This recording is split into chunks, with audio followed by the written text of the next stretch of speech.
जय माता रानी दोस्तों, आप सभी का बहुत बहुत स्वागत है आपके अपने चैनल राधा कृष्ण ऑफिशियल में। उम्मीद करती हूँ आप लोग बहुत अच्छे होंगे। तो ये बताने के लिए कमेंट बॉक्स में जय माता दी जरूर लिखिएगा। तो चलिए दोस्तों, आज हम इस वीडियो में सुनेंगे कार्तिक मास का महात्म्य अध्याय 7, साथ ही सुनेंगे पंच भिक्षु की कहानी। तो आप लोगों से निवेदन है कि कार्तिक महात्म्य की कथा सुनने के बाद में आप लोग पंच भिक्षु की कहानी जरूर सुनिएगा। और अगर आपको ये कहानी पसंद आती है तो कमेंट बॉक्स में जय श्री विष्णु जरूर लिखिएगा। और आप लोगों को ये कहानी पसंद आती है तो वीडियो को लाइक भी जरूर कर दीजिएगा, क्योंकि यही एकमात्र जरिया होता है जिससे हम समझ पाते हैं कि आप लोगों के लिए वीडियो उपयोगी होगा। तो वीडियो को लाइक कर दीजिएगा और वीडियो को शेयर कर दीजिएगा। तो चलिए सुनते हैं कार्तिक मास के 7वें अध्याय की कथा। तो कल के वीडियो में जैसे आप लोगों ने सुना कार्तिक स्नान का महात्म्य, तो आज आप सुनेंगे कार्तिक व्रत के महात्म्य के बारे में। नारद जी ने कहा, हे राजन, कार्तिक मास में व्रत करने वाले के नियम को मैं संक्षेप में बतलाता हूँ, उसे आप सुनिए।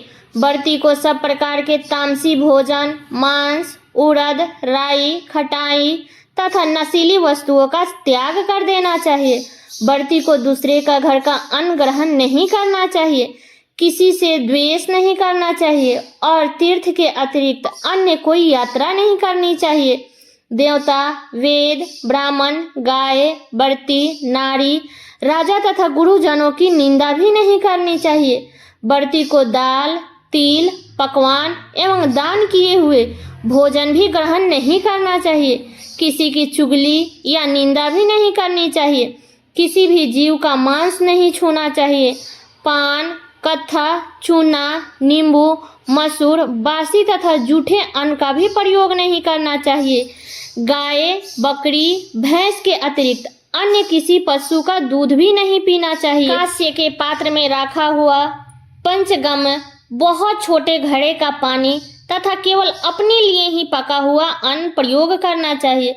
कार्तिक माह का व्रत करने वाले मनुष्य को सदैव ब्रह्मचर्य का पालन करना चाहिए। उसे धरती पर सोना चाहिए और दिन के चौथे पहर में केवल एक बार पत्तल में भोजन करना चाहिए। व्रती कार्तिक मास के केवल नरक चतुर्दशी, जिसे छोटी दिवाली भी कहा जाता है, इसी दिन ही अपने शरीर में तेल लगा सकता है। कार्तिक माह में व्रत करने वाले मनुष्य को सिंघाड़ा, प्याज, माठा, गाजर, मूली, काशीफल, लौकी, तरबूज, इन सभी वस्तुओं का प्रयोग बिल्कुल नहीं करनी चाहिए। राजस्वाला, चंडाल, पापी, मलेच्छ, पतित, व्रतहीन और नास्तिकों से बात भी नहीं करनी चाहिए। भगवान विष्णु को प्रसन्न करने के लिए अपने शक्ति के अनुसार चंद्रयान आदि का व्रत करना चाहिए और उपयुक्त नियमों का पालन करना चाहिए। व्रती को प्रतिपदा को कुम्हरा, द्वितीय को कटहल, तृतीय को तरुणी स्त्री, चतुर्थी को मूली, पंचमी को बेल, षष्ठी को तरबूज, सप्तमी को आंवला, अष्टमी को नारियल, नवमी को मूली, दसवीं को लौकी, एकादशी को परवल, द्वादशी को बैर, त्रयोदशी को माठा, चतुर्दशी को गाजर तथा पूर्णिमा को साग का प्रयोग नहीं करना चाहिए। रविवार को आंवले का भी प्रयोग नहीं करना चाहिए।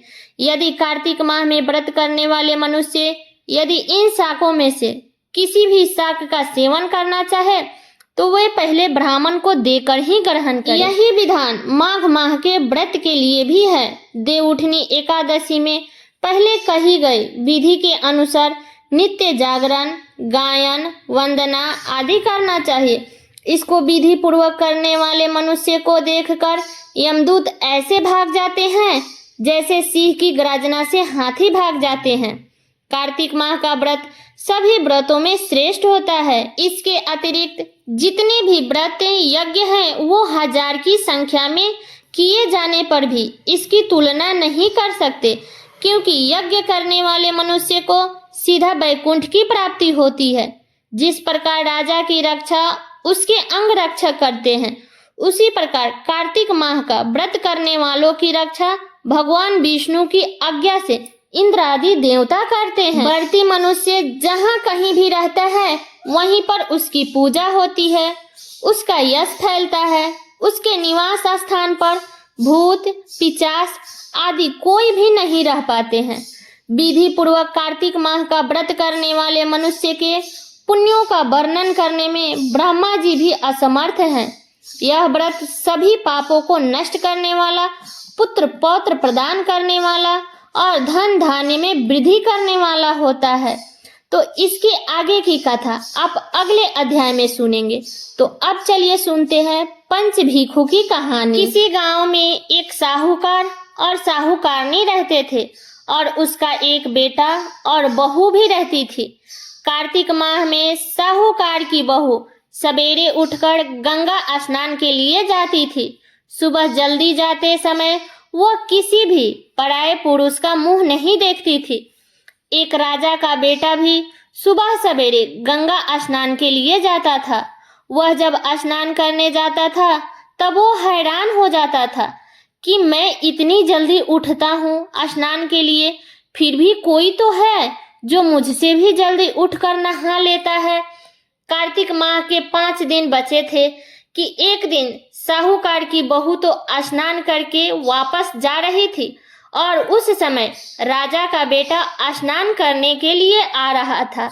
तब साहूकार की बहू आवाज सुनकर जल्दी जल्दी जाने लगी। तब वह जल्दबाजी में उसका माला मोजरी वहीं पे छूट गई। तब राजा के बेटे ने उसका माला और मोजरी उठा लिया और सोचने लगा कि जिस स्त्री का माला और मोजरा इतना सुंदर है वो स्त्री कितनी सुंदर होगी। तब उसने पूरे गांव में मुनादी करवा दी कि जिसकी भी ये माला मोजरी है वो 5 रात मेरे पास आएगी। तब साहूकार के बेटे की बहू ने कहलवा दिया कि मेरी है और मैं 5 रात आऊंगी, लेकिन किसी को साख भरने के लिए बैठा देना। तब राजा के बेटे ने एक तोता को पिंजरे में बंद करके गंगा के किनारे पैर पर टांग दिया। जब बहू सुबह के समय आई और जब पहली पैर रखा और बोली कि हे कार्तिक के ठाकुर, राई दामोदर, पांचों पांडु, छठे नारायण भीखम, राजा उस पापी को नींद आ जाए। तब राजा के बेटे को नींद आ गई। तब तक साहूकार की बेटी नहा धोआकर चलने लगी तो तोता से बोली, तोता तोता तेरे गल डालूंगी हीरा, मेरी साख भरियो बीरा। तब तोता बोला कि कोई वीर भी साख भरता है क्या? तब साहूकार की बहू फिर बोली, तोता तोता सुबह तेरे पग घालूंगी नेवर, साख भरियो मेरे देवर। तब तोता ने कहा, ठीक है भाभी, मैं तेरा साख रखूंगा। साहूकार की बहू तो कहकर चली गई। राजा का बेटा हड़बड़ा कर उठा और तोता से पूछा, तोता तोता वो आई थी, कैसी थी? तब तोता बोला, आभा की सी बिजली, होली की सी झल, केला की सी कामनी, गुलाबी का सा रंग। एक दिन बीत गए। साहूकार की बहू का अगले दिन राजा के बेटे ने सोचा कि आज मैं अपनी उंगली में चीरा लगाऊंगा, इससे मुझे नींद नहीं आएगी। अगले दिन राजकुमार उंगली में चीरा लगाकर लेट गया। तब साहूकार की बहू आई और उसी तरह भगवान से प्रार्थना करने लगी और राजकुमार को फिर से नींद आ गई। वह स्नान करके फिर से वापस चली गई। फिर सुबह राजकुमार ने तोते से फिर पूछा, तोता वह आई थी? तब तोता ने वही सारी बातें फिर से दोहरा दिया। साहूकार की बहू का दूसरा दिन भी बीत गया। अब राजकुमार बोला कि मैं आज रात अपनी आंखों में मिर्च डाल करके बैठूंगा। तब राजकुमार ने रात में वह मिर्च डाल करके बैठ गया। तब साहूकार की बहू फिर आई और भगवान से प्रार्थना की, जिससे राजकुमार को फिर से नींद आ गई। बहू ने स्नान करके चली गई। तब राजकुमार ने तोते से बहू के आने की बात पूछी तो उसने फिर से वही बात दोहरा दिया। बहू का तीसरा दिन भी बीत गया। अब राजकुमार फिर सोचने लगा कि आज मैं बिना बिस्तर के ही बैठूंगा। आज रात को बिना बिस्तर के बैठ गया। जब साहूकार की बहू स्नान करने आई तो उसने फिर से भगवान से प्रार्थना की और राजकुमार को फिर से नींद आ गई। जब वह स्नान करके जाने लगी तो वह आंखें बंद करके चली गई। जब राजकुमार उठा तो वह जा चुकी थी। ऐसे ही चौथे दिन भी बीत गया। तब राजकुमार फिर सोच में पड़ गया और सोचने लगा कि आज मैं अंगीठी जलाकर बैठूंगा, जिससे मुझे नींद नहीं आएगी। फिर वह रात को अंगीठी रख करके बैठ गया। तब साहूकार की बहू आई और वह भगवान से प्रार्थना करने लगी कि हे भगवान, आपने 4 रात तो निकाल दी, अब यह आखिरी रात और भी निकाल दो। तब भगवान ने उसकी बात रख ली और राजकुमार को फिर से नींद आ गई। और साहूकार की बहू स्नान करके जाने लगी तो तोते से बोली कि उस पापी को कह देना कि 5 रात पूरी हो चुकी, वह मेरे मोतियों की माला मेरे घर भेजवा दे। तब जब सुबह राजकुमार की आंखें खुली तो उसने तोता से पूछा, क्या वो आई थी? तब तोता ने कहा, हाँ वो आई थी और उसने अपनी माला मंगवाई है। यह सुनकर राजकुमार सोचने लगा कि वह तो सच्ची थी, तभी तो भगवान ने भी उसका सत रखा। कुछ समय बाद राजकुमार को कोढ़ हो गया।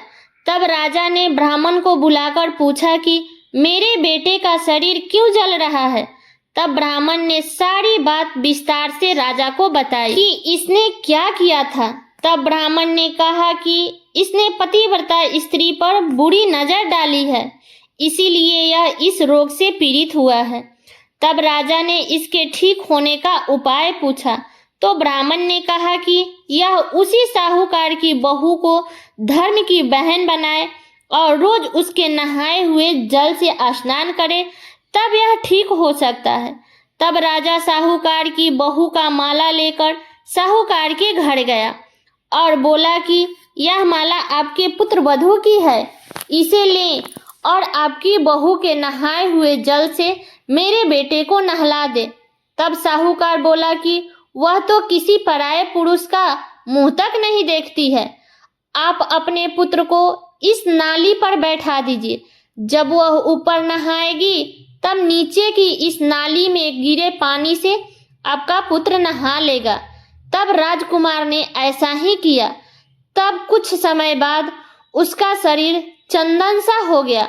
तो हे पंच भिक्षु देवता, जैसे आपने साहूकार की बहू के सत रखा वैसे ही सभी का सत रखना। तो सब लोग बोलिए श्री हरि विष्णु भगवान की जय, तुलसी मैया की जय। तो ये थी पंच भिक्षु की कहानी और कार्तिक महात्म्य के 7वां अध्याय। तो ये कथा यहीं तक का था। कैसा लगा ये कथा आप लोग कमेंट करके जरूर बताइएगा। चैनल पे नए आए हैं तो सब्सक्राइब कर लीजिएगा, बेल आइकन को प्रेस कर दीजिएगा, जिससे मेरे वीडियो का नए नोटिफिकेशन आप सभी के पास में सबसे पहले पहुंचे। और वीडियो को लाइक कर दीजिएगा, क्योंकि आपकी एक लाइक से मुझे बहुत ही मोटिवेट मिलता है। तो वीडियो को लाइक कर दीजिएगा और वीडियो को शेयर कर दीजिएगा, ताकि हर कोई कार्तिक महात्म्य के 7वां अध्याय को सुन सके। तो चलिए दोस्तों, मिलती हूँ अगले वीडियो में किसी नए वीडियो के साथ में। तब तक के लिए नमस्कार।